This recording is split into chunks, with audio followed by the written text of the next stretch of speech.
Deep in the heart of the Sierra Nevada mountains, where the towering pines seem to swallow the very light of the sun, lies the ghost of a town called Keddie.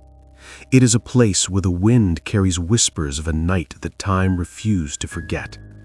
In 1981, this was supposed to be a sanctuary, a quiet retreat from the chaos of the world. But inside Cabin 28, the shadows grew longer and sharper than anywhere else. This is not just a story of a crime. It is the chronicle of a botched investigation, a missing girl, and a town paralyzed by fear. Glenna Sue Sharp was a woman looking for a fresh start. She was a mother of 5, fleeing a troubled marriage in Connecticut.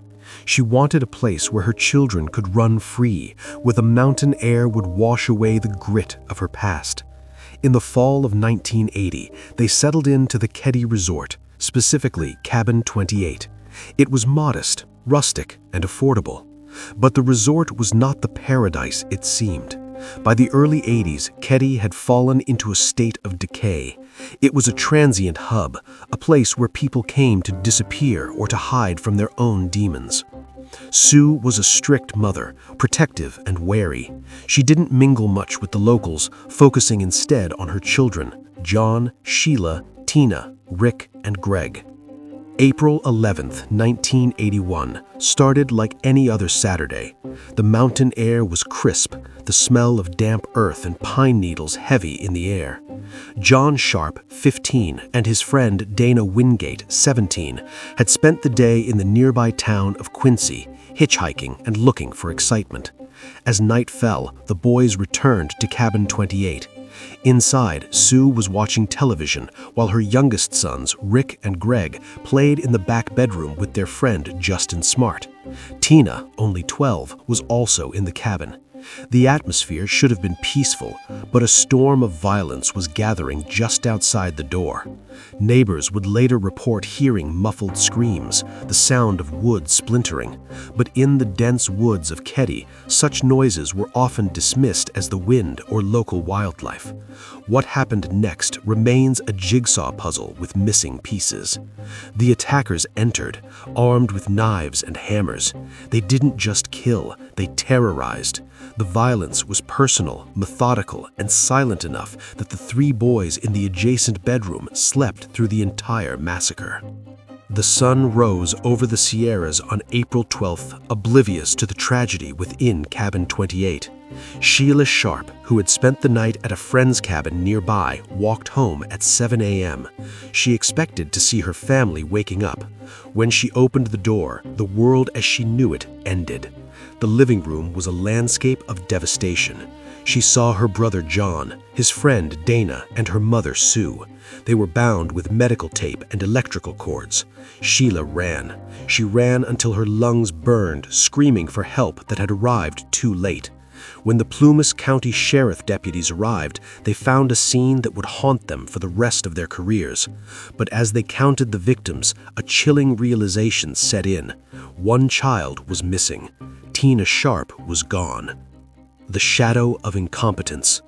The investigation into the Keddie murders was marked by a series of baffling decisions from the very first hour.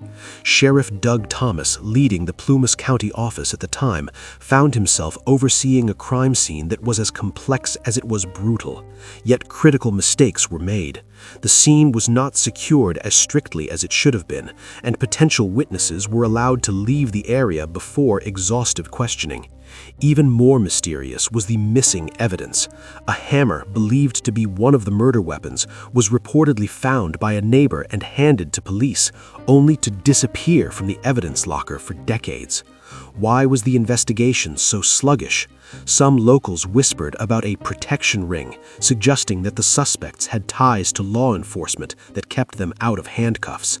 The atmosphere in Keddie turned from grief to a cold, simmering paranoia. Prime suspects, Marty and Bo. In every noir story, there were villains, and in the Keddie case, all eyes turned to Cabin 26. This was the home of Marty Smart and his friend John Bo Bobede. Marty was a veteran with a volatile temper. Bo was a man with a criminal history and alleged ties to organized crime in Chicago. On the night of the murders, Marty claimed he had lost his hammer. Strangely, he also wrote a letter to his wife, Marilyn, shortly after the crime. In that letter, he wrote, "I've paid the price of your love, and now that I've bought it with 4 people's lives, you tell me we are through." To many, this was a smoking gun, a confession written in ink. Yet the police at the time did not arrest him.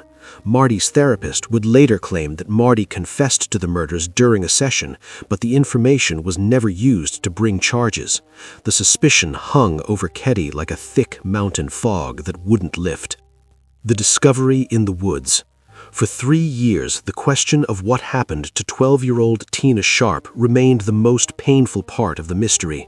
Then, in 1984, a hiker in neighboring Butte County stumbled upon a fragment of a skull.